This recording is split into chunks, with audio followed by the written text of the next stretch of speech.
Ce que je remarque, c'est que dans certaines matières, elle ne force pas. En fait, elle ne force pas. Donc, c'est-à-dire qu'elle a déjà des préférences au niveau des matières, mais dans l'autre matière, c'est juste pour avoir.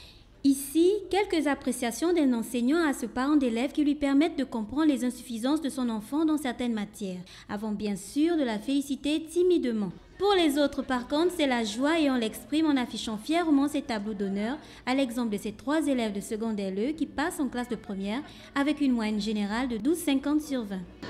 Ça fait du bien parce que toute l'année j'ai bien travaillé, je me suis donné à fond, donc ça fait du bien et ça fait plaisir à mes parents également. Ça me fait du bien, je me rends compte que bon, le travail a payé, surtout que bon, comme on n'est pas trop en classe d'examen, on aurait pu donner plus, mais bon, ça va aller, le tableau d'honneur c'est déjà ça. Dans l'ensemble, le bilan est satisfaisant comme le confirme la présidente de l'association des parents d'élèves de cet établissement.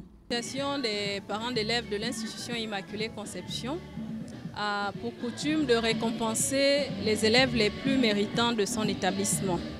Et cette année, sur 1026 élèves inscrits, nous avons récompensé 260 élèves, ce qui représente le quart des apprenants de notre établissement.